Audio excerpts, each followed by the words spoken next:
Namaskaram students, my name is Hanumant Yadav. Welcome to all of you in Supervision Classes YouTube channel.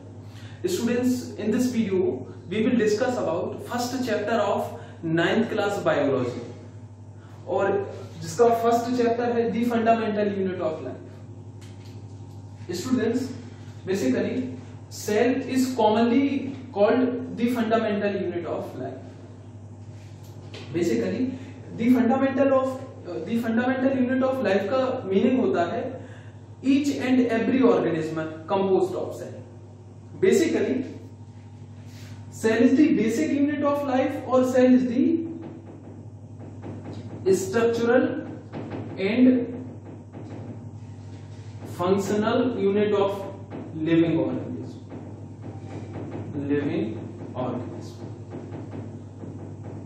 ठीक है ना. तो basically this is the structural and functional unit of living organism. ठीक है ना. चाहे तो वो प्लांट हो चाहे एनिमल या हो, सारे के सारे लिविंग ऑर्गेनिज्म कैसे बने होते हैं एक्चुअल में कंपोज्ड ऑफ सेल. ठीक है ना. अब स्टूडेंट्स तो ये बेसिक सी, आई होप कि ये बेसिक सी बातें आपको समझ आ गई होंगी. अब हम लोग मूव कर जाते हैं एक्चुअल में जो टर्मिनोलॉजी है cell. Study of cell is known as cytology. This is also known as biology. Basically cell की स्टडी को हम लोग क्या कहते हैं, साइटोलॉजी या सेल बायोलॉजी के नाम से जानते हैं. ठीक है ना. और स्टूडेंट्स बेसिकली देखिएगा, cell is a Greek word which means होता है एक्चुअल में लिटिल रूम, जिसका मतलब होता है लिटिल रूम. अब ये नाम कैसे पड़ा हम आपको बताते हैं. बात थी 1665 सेंचुरी की. एक साइंटिस्ट थे जिनका नाम था रॉबर्ट हुक. ये रॉबर्ट हुक बेसिकली इन्होंने एक प्रिमिटिव माइक्रोस्कोप बनाया था. प्रिमिटिव और सेल्फ डिजाइन्ड माइक्रोस्कोप. जब इन्होंने उसको बनाया तो एक्चुअल में इन्होंने एक प्लांट का पार्ट होता है, एक स्ट्रक्चर होता है प्लांट में जिसको हम लोग कहते हैं कॉर्क. क्या कहते हैं? कॉर्क कहते हैं. ये कॉर्क क्या होता है, जब हम किसी प्लांट के स्टेम का ट्रांसफर सेक्शन कट करते हैं तो उसका जो आउटर मोस्ट पोर्शन होता है, उसके लिए टर्म यूज होता है जिसे हम कहते हैं जो बार्क. और जो बार्क का आउटर मोस्ट पोर्शन होता है, outer most basically dead portion होता है, डेड पार्ट होता है, उसको हम लोग कहते हैं, आउटर मोस्ट डेड पार्ट होता है उसको हम लोग कहते हैं कॉर्क. ठीक है ना. उसको कहते हैं कॉर्क. तो फर्स्ट टाइम रॉबर्ट हुक साहब ने जो इनका सेल्फ डिजाइन्ड प्रिमिटिव माइक्रोस्कोप था उसमें इसकी स्टडी की, तो इसमें उनको छोटे छोटे बॉक्सेस की तरह कुछ स्ट्रक्चर दिखे, लाइक अ लिटिल रूम. सो उन्होंने नाम क्या दिया इसको, बेसिकली सेल नाम दे दिया, because cell is a Greek word which means room और लिटिल रूम. ठीक है ना. तो यहां से ये बेसिकली टर्मिनोलॉजी की स्टार्ट हुई. आफ्टर दिस स्टूडेंट्स एक और साइंटिस्ट आए जिनका नाम था एंटोन वान ल्यूवेनहॉक. सेंचुरी थी 1674. अच्छा, इन्होंने डेड सेल की स्टडी की थी. जो रॉबर्ट हुक साहब थे, क्या डेड सेल की स्टडी की थी. और बेसिकली जो एंटोन वान ल्यूवेनहॉक थे, इन्होंने लिविंग सेल की स्टडी की थी. बेसिकली जो पॉन्ड वाटर होता है, इन्होंने थोड़ा सा एडवांस माइक्रोस्कोप बना लिया था, मतलब जो पिरामिड इनसे एडवांस था, जो इन्होंने सेल्फ डिजाइन किया था इनसे एडवांस था, तो उन्होंने लिविंग सेल की स्टडी की थी एक्चुअल में. ठीक है ना. तो ये बेसिक सी बातें हैं जिसको हम लोगों को ध्यान में रखना है. यहां से टर्मिनोलॉजी स्टार्ट हुई स्टूडेंट्स. आफ्टर दिस स्टूडेंट्स हम काफी सारे साइंटिस्ट हैं जो बेसिकली एसोसिएटेड हैं साइटोलॉजी से और सेल बायोलॉजी से. हम आपको बताते चलेंगे. ठीक है ना. पहले हम कुछ बेसिक सी बातें अबाउट सेल के बारे में आपको बता देते हैं. ठीक है ना.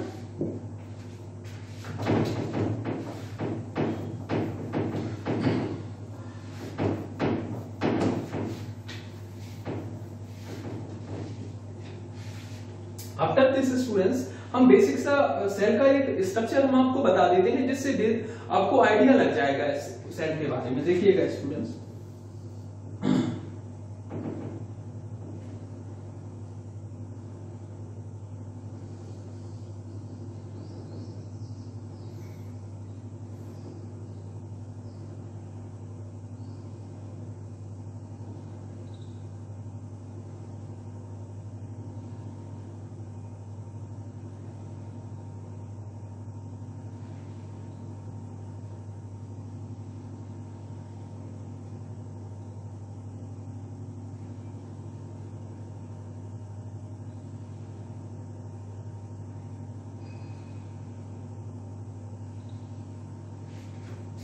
ठीक है ना। ये बेसिक सा हमने स्ट्रक्चर आपके सामने बना दिया है students.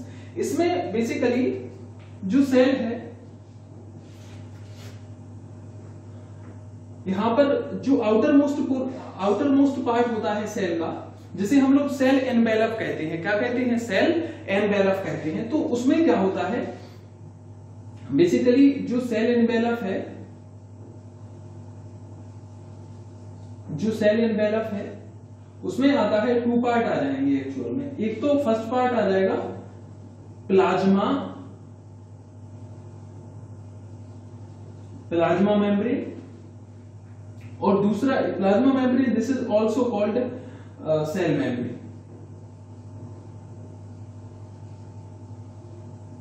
This is also called cell membrane कहेंगे हम इसको, ठीक है ना। और बेसिकली जो और भी एक पार्ट होता है जिसे हम लोग कहते हैं cell wall. What is called? Cell wall. तो मेनली दो सेल एनवेलप के 2 पार्ट होते हैं, एक तो प्लाज्मा मेम्ब्रेन और एक सेल वॉल होता है। आफ्टर दिस एक्चुअल में ये तो एनवेलप हो गया सेल का, जनरली बाउंड्रीज हो गई है सेल की। अब सेल के अंदर का जो पोर्शन होता है एक्चुअल में, उसमें क्या होता है? साइटोप्लाज्म। क्या होता है? साइटोप्लाज्म होता है, ठीक है ना। जनरली साइटोप्लाज्म होता है, और साइटोप्लाज्म में बहुत सारे सेल ऑर्गेनेल एक्चुअल में प्रेजेंट होते हैं, जिसमें जनरली एक स्ट्रक्चर होता है जिसे हम लोग कहते हैं न्यूक्लियस। न्यूक्लियस होता है यहाँ पर, माइटोकॉन्ड्रिया होता है, यहाँ पर क्लोरोप्लास्ट होता है, यहाँ पर गोल्जी बॉडी होता है, राइबोसोम होता है, और लाइसोसोम होता है, और बेसिकली गोल्जी सारे के सारे कौन कौन? न्यूक्लियस हो गया, mitochondria, chloroplast, Golgi body, ribosome, lysosome, basically endoplasmic reticulum हो गया है, जो 2 टाइप का होता है, एक रफ एंडोप्लाज्मिक रेटिकुलम और एक स्मूथ एंडोप्लाज्मिक रेटिकुलम। तो different kind of cell organelle present into the cytoplasm, ठीक है ना। इनमें से जो मास्टर सेल ऑर्गेनेल है, एक काय का डायग्राम है एक्चुअल में, एक न्यूक्लियस का डायग्राम है, और यहां पर एक्चुअल में एक semi transparent, what is semi transparent? कैसा? सेमी ट्रांसपेरेंट एक फ्लूइड होता है, जिसे हम लोग क्या कहते हैं? साइटोप्लाज्म। और बेसिकली एक और टर्म में हम आपको बताते हैं एक्चुअल में, protoplasm. What is protoplasm? Students, जो ये प्रोटोप्लाज्म है, एक साइंटिस्ट थे जिनका नाम था बेसिकली परकिंजी। जो साइंटिस्ट थे जिनका नाम था परकिंजी, इन्होंने ये टर्म दिया था क्या? प्रोटोप्लाज्म। इसका मीनिंग होता है साइटोप्लाज्म प्लस न्यूक्लियोप्लाज्म।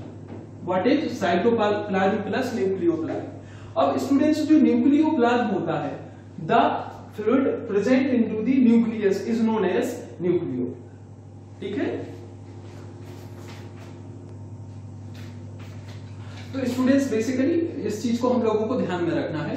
और इन्होंने एक और टर्म दिया, इन्होंने कहा था एक्चुअल में, basically protoplasm is the main arena for cellular activity. इन्होंने कहा था कि जो प्रोटोप्लाज्म है, ये बेसिकली मेन एरिया है फॉर सेलुलर एक्टिविटी। सारी की सारी सेलुलर एक्टिविटी कहां पर होगी? प्रोटोप्लाज्म में होगी, मींस न्यूक्लियोप्लाज्म में होंगी और साइटोप्लाज्म में होंगी। ठीक है ना? तो ये बेसिक सी बातें हैं अबाउट सेल जो हमने आपको बता दी। और हम कुछ और भी चीजें बताते हैं स्टूडेंट्स आपको। जो प्लाज्मा मेम्ब्रेन है, व्हाट इज प्लाज्मा मेम्ब्रेन और सेल वॉल। अब आप कहेंगे what is difference in between them, plasma membrane and cell wall. Students हम आपको बता दें, यहां पर जो आउटर मोस्ट वॉल है वो क्या है? Cell wall. What cell wall not found in all organism, found in only some organism. ठीक है ना? और बेसिकली जो सेल वॉल कैरेक्टरिस्टिक होता है, सेल वॉल जनरली कहां पर प्रेजेंट होती है? एक्चुअल में प्लांट्स में प्रेजेंट होती है। नॉट फाउंड इन एनिमल्स, कहां पर नहीं होगी? एनिमल्स में नहीं होगी, ओनली प्रेजेंट इन प्लांट्स। ठीक है ना? तो बेसिकली कहां पर प्रेजेंट होगी? प्लांट में। कहां पर होगी एक्चुअल में? प्लांट्स में प्रेजेंट होगी एक्चुअल में, प्लांट्स में प्रेजेंट होगी, एनिमल में प्रेजेंट नहीं होगी। But plasma membrane found in all organism, सारे के सारे ऑर्गेनिज्म में plasma membrane present. This is the difference in between cell wall and plasma membrane. Cell wall surround the plasma membrane. Basically cell wall किसको surround करती है? Plasma membrane को surround करती है। प्लाज्मा मेम्ब्रेन मींस क्या हो जाएगा? Cell membrane. ठीक है ना? दोनों चीजें हैं, दोनों की दोनों चीजें आपको समझ आ गई होंगी। ठीक है ना? और बेसिकली और भी हम आपको बातें बता दें about plasma membrane. Plasma membrane actual में इसकी एक कैपेसिटी होती है, इसे कहते हैं ये होती है सिलेक्टिवली परमिएबल। सिलेक्टिवली परमिएबल का मतलब होता है एक्चुअल में बेसिकली कुछ सिलेक्टेड सब्सटेंस ही इससे मूव कर पाते हैं फ्रॉम इनसाइड टू आउटसाइड और आउटसाइड टू दी इनसाइड। ठीक है ना? हम चर्चाएं करते रहेंगे कंटिन्यूअसली। अभी आप लोग इतना ही ध्यान रखिए, और भी कुछ प्रोसेसेस आपको बतानी है, हम बताते रहेंगे। ठीक है ना? ये बेसिक्स था साइटोलॉजी का और सेल बायोलॉजी का और दी फंडामेंटल यूनिट ऑफ लाइफ का। ठीक है ना? अब हम लोग आगे बढ़ जाते हैं एक्चुअल में और बेसिकली बात करते हैं टाइप ऑफ दी सेल और टाइप ऑफ दी ऑर्गेनिज्म। ठीक है ना? Now students, basically we will discuss about type of cell. Basically, cell are of two type. First is prokaryotic और second is eukaryotic. Cell are of two type. First or eukaryotic और prokaryotic. Now students, आपको दिख रहा होगा यहां पर जो कैरियोट bird है, कैरियोटिक, ये दोनों में कॉमन है। ठीक है ना? सिर्फ चेंज कहां से होता है? प्रो, और इसमें क्या लगा हुआ है एक्चुअल में? यू। इसमें यू लगा हुआ है और इसमें क्या लगा हुआ है? प्रो लगा हुआ है। तो बेसिकली प्रो का मीनिंग होता है यहां पर एंशिएंट और primitive. What is students? Ancient और प्रिमिटिव। और बेसिकली जो कैरियोटिक है, कैरियोटिक एक वर्ड है ग्रीक जिसका नाम है एक्चुअल में कैरियन। इसका मीनिंग होता है एक्चुअल में न्यूक्लियस। What is? न्यूक्लियस। तो basically prokaryotic is the type of cell which contain primitive type of nucleus. What is primitive type of nucleus? The nucleus which have no nuclear membrane. Nuclear membrane थोड़े time पहले अभी हमने बनाया था nuclear membrane, जो nucleus को जो membrane surround किया हुआ था। देखिएगा हम एक बार और फिर बना देते हैं आपको समझाने के लिए। जो न्यूक्लियस को सराउंड करने वाला मेम्ब्रेन था उसको हम लोग क्या कह रहे थे एक्चुअल में?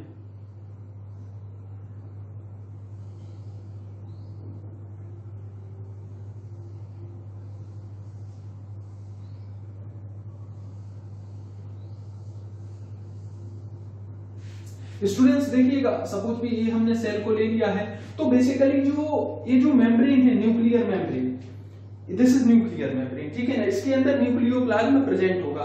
तो basically nuclear membrane not found in prokaryotic cell. ठीक है ना? अब यू का मीनिंग होता है यहां पर, यू का मीनिंग होता है, इसे कहते हैं एक्चुअल में ट्रू। बेसिकली ट्रू या न्यू या मॉडर्न। ठीक है ना? तो बेसिकली यहां पर क्या हो जाएगा? This is type of cell organelle which contain modern type of nucleus with nuclear membrane, nucleus with nuclear membrane, इसमें न्यूक्लियर मेम्ब्रेन होगी। और आप लोग जानते होंगे एक्चुअल में स्टूडेंट्स, हम आपको बता दें, nucleus is known as master cell organelle which contain genetic material. जो न्यूक्लियस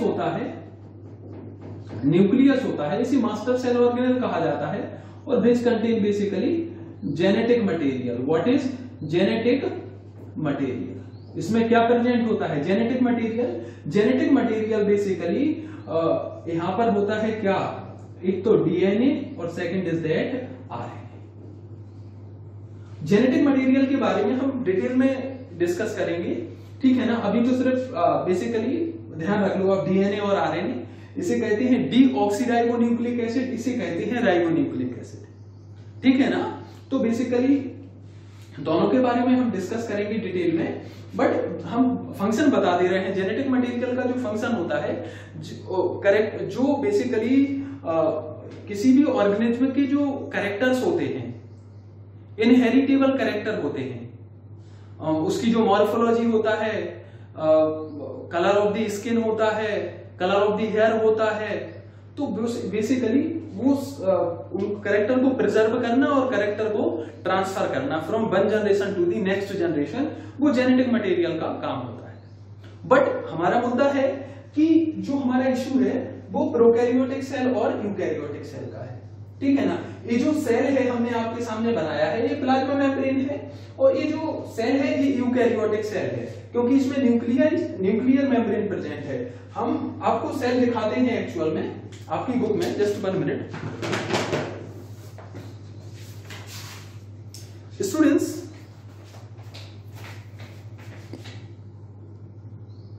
आपको ये वाला प्रोकैरियोटिक सेल नजर आ रहा होगा, जिसमें आपको प्लाज्मा मेम्ब्रेन और सेल वॉल भी दिखाई दे रही होगी, और यहां पर न्यूक्लियस नहीं है, यहां पर एक स्ट्रक्चर दिखाई दे रहा होगा न्यूक्लियोइड, और छोटे छोटे थ्रेड लाइक स्ट्रक्चर दिखाई दे रहे होंगे, उन्हें हम कहते हैं flagella. What is called? Flagella, ठीक है ना। तो ये प्रोकैरियोटिक सेल का स्ट्रक्चर है। आफ्टर दिस आप लोग ये animal cell is the eukaryotic cell, तो ये बेसिकली एनिमल सेल का स्ट्रक्चर है। After this a plant cell का स्ट्रक्चर है। आप देख सकते हैं इसमें भी आपको देखना, आपको सेल वॉल नजर आ रही है, देखो ये लिखा हुआ है सेल वॉल है, बट आपको एनिमल्स में कभी भी सेल वॉल प्रेजेंट नहीं होती है। देख लो, कहीं पर भी आपको सेल वॉल नजर नहीं आएगा, देख लीजिएगा, कहीं पर भी प्लाज्मा मेम्ब्रेन दिख रहा होगा, ठीक है ना। तो स्टूडेंट्स बेसिक सी बातें कुछ हैं इसके अबाउट।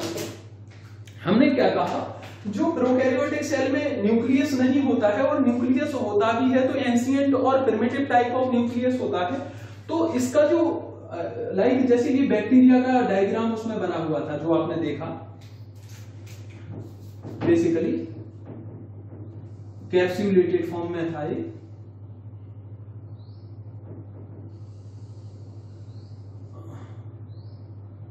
कैप्सूलेटेड फॉर्म में था। तो इसमें एक पर्टिकुलर जगह थी, उस जगह को हम लोग क्या कह रहे थे? Nucleoid. What is called? Nucleoid. इसका मतलब न्यूक्लियस विदाउट न्यूक्लियर मेम्ब्रेन है। जेनेटिक मटेरियल जनरली साइटोप्लाज्म में प्रेजेंट होता है, ठीक है ना। जनरली मींस डीएनए के फॉर्म में होगा और आरएनए के फॉर्म में होगा स्टूडेंट्स। वहीं पर अगर हम बात करें किसकी, जो है यूकैरियोटिक सेल की, तो यूकैरियोटिक सेल में प्लाज्मा मेम्ब्रेन भी होगी जनरली, और प्लाज्मा मेम्ब्रेन तो दोनों में होगी। Plasma membrane found in either prokaryotic और यूकैरियोटिक्स। बट यहां पर जो मेन है वो क्या है? Nuclear membrane. Nuclear membrane present in basically eukaryotic, not present in prokaryotic. तो इस चीज को हम लोगों को स्टूडेंट्स मेनली ध्यान में रखना है। तो 2 टाइप ऑफ सेल होते हैं बेसिकली, एक तो eukaryotic as well as prokaryotic. दोनों में डिफरेंस बता दिया, और भी डिफरेंस सुनो स्टूडेंट्स। अभी हमने जितने भी सेल ऑर्गेनेल आपके सामने लिखे थे, हमने लिखा था क्या? न्यूक्लियस लिखा हुआ था, हमने लिखा हुआ था माइटोकॉन्ड्रिया लिखा हुआ था, हमने लिखा हुआ था chloroplast, Golgi body, endoplasmic reticulum, lysosome, ठीक है ना। और यहां पर हम लिख दे लाइसोसोम हो जाएगा, ठीक है ना। गोल्जी अपरेटस हो गया, लाइसोसोम हो गया है, ठीक है ना। तो ये सारे के सारे सेल ऑर्गेनेल, ये cell organelle not found in prokaryotic cell, only found in eukaryotic cell. यहां पर सेल ऑर्गेनेल मेम्ब्रेन बाउंड नहीं होते हैं, यहां पर सेल ऑर्गेनेल मेम्ब्रेन बाउंड होते हैं। मेम्ब्रेन बाउंड का मतलब होता है जो सेल ऑर्गेनेल होते हैं, ये सारे के सारे सेल ऑर्गेनेल्स हैं। कौन? Nucleus, mitochondria, Golgi body, endoplasmic reticulum, ठीक है ना। सेल के अंदर भी छोटे छोटे ऑर्गेनेल प्रेजेंट होते हैं जिनको सेल ऑर्गेनेल कहते हैं, ठीक है ना generally. But cell organelle can't exist independently, ये बेसिकली एग्जिस्ट नहीं कर सकते हैं इंडिपेंडेंटली, मतलब सेल के अंदर ही एग्जिस्ट करते हैं, सेल के बाहर ये एग्जिस्ट नहीं कर पाएंगे, ठीक है ना।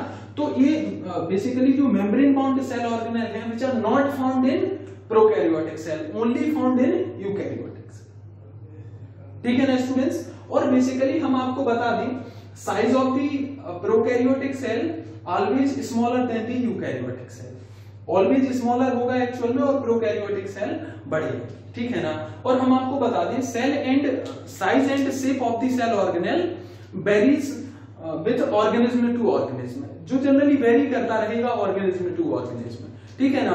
प्लांट्स का अलग होगा, एनिमल्स का अलग होगा, ठीक है ना, और भी बैक्टीरिया का अलग होगा। तो बेसिकली ये कुछ बेसिक सी बातें हैं। स्टूडेंट्स एक और बात बता दी, जो अब आप कहेंगे सर होते कौन है प्रोकैरियोटिक, इसको साफ कर रहे हैं हम, आप कहेंगे प्रोकैरियोटिक और यूकैरियोटिक। हम आपको बता दें स्टूडेंट्स, जो प्रोकैरियोटिक से ऑर्गेनिज्म होते हैं वो क्या कौन होते हैं? Only on bacteria. इस चीज को आप लोग ध्यान में रखिएगा। और प्रोकैरियोटिक ऑर्गेनिज्म स्टूडेंट्स होते हैं कैसे? Single cell, only single cell, इन्हें कहते हैं unicellular. What is called students? Unicellular. But eukaryotic two type के होते हैं, एक तो होते हैं यूनिसेलुलर और मल्टी सेलुलर। यूनिसेलुलर भी होंगे और मल्टी सेलुलर भी होंगे। एक और बात ध्यान रखो स्टूडेंट्स, जो बेसिकली आपका अमीबा है, अमीबा है, पैरामीशियम है, पैरामीशियम है, ठीक है ना, एक और है यूग्लिना, जिनके नाम कॉमनली आपने सुने होंगे जनरली, अमीबा, पैरामीशियम और यूग्लिना। तो ये सारे के सारे कैसे होते हैं? यूनिसेलुलर होते हैं। कैसे? यूनिसेलुलर होते हैं। और जो मल्टी सेलुलर होते हैं वो होते हैं कौन? प्लांट्स होते हैं, एनिमल्स होते हैं, ठीक है ना, फंगस होते हैं। ये सारे के सारे कैसे होते हैं? Multi cellular. सिंपली अगर हम आपको बताएं तो बेसिकली यूनिसेलुलर ऑर्गेनिज्म को आप लोग बेसिकली नेक्ड आई से नहीं देख सकते हैं। You can't see with necked आई, आप नेक्ड आई से उनको नहीं देख सकते हैं, आपको माइक्रोस्कोप की जरूरत पड़ेगी, ठीक है ना। लेकिन आप मल्टीसेलुलर ऑर्गेनिज्म को नेक्ड आई से देख सकते हैं। आप प्लांट को देख सकते हैं, एनिमल्स को देख सकते हैं, फंगस को देख सकते हैं आप लोग, ठीक है ना। फंगस मींस जनरली आपने म्यूकर को देखा होगा जनरली, जिसे ब्रेड मोल्ड कहते हैं। तो डिफरेंट काइंड ऑफ थिंग्स हैं अबाउट इस चीजें सारी की सारी हमने आपको डिफरेंस बता दिया है in between prokaryotic as well as eukaryotic, ठीक है ना। इस चीज को हम लोगों को ध्यान में रखना है। और यहाँ पर क्या टर्म एप्लीकेबल होता है? न्यूक्लियोइड टर्म एप्लीकेबल होता है। एक और अच्छी पॉइंट की बात बताते हैं स्टूडेंट्स, एक सेल ऑर्गेनेल होता है जिसका नाम होता है राइबोसोम।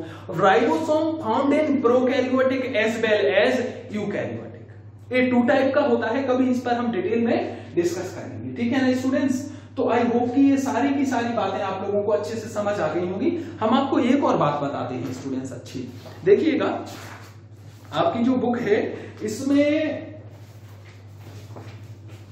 आपको ये स्ट्रक्चर, ये जो टेबल बनी हुई है यूकैरियोटिक और प्रोकैरियोटिक सेल की, इसमें एक है दिखाई दे रहा होगा साइज जर्नली। तो इसका जो साइज होता है प्रोकैरियोटिक का वो 1 to 10 माइक्रोमीटर होता है, इसका 5 to 100 माइक्रोमीटर होता है। Nuclear region what is called nucleoid, nuclear region well defined and surrounded by nuclear membrane, but यहाँ पर प्रोकैरियोटिक में नॉट सराउंडिंग। फिर क्रोमोसोम सिंगल होता है और क्रोमोसोम मोर देन 1 होते हैं। अब ये बात हम आपको बताएंगे कभी, ठीक है ना, जो नेक्स्ट वीडियो होगा उसमें क्रोमोसोम के बारे में डिस्कस करेंगे। Membrane bound cell organelle absent, और यहां पर membrane bound cell organelle present होते हैं स्टूडेंट्स, ठीक है ना। तो इस सारी की सारी चीजों को आप लोगों को डिस्कस कर चुके हैं हम, ठीक है ना। आई होप कि ये सारी की सारी बातें आप लोगों को समझ आई होंगी। और नेक्स्ट वीडियो में हम लोग डिस्कस करेंगे comparison in between plant cell and animal cell. इसमें हमने प्रोकैरियोटिक और यूकैरियोटिक को समझा, मल्टी सेलुलर और यूनिसेलुलर को डिस्कस किया। Thank you very much students, all of you.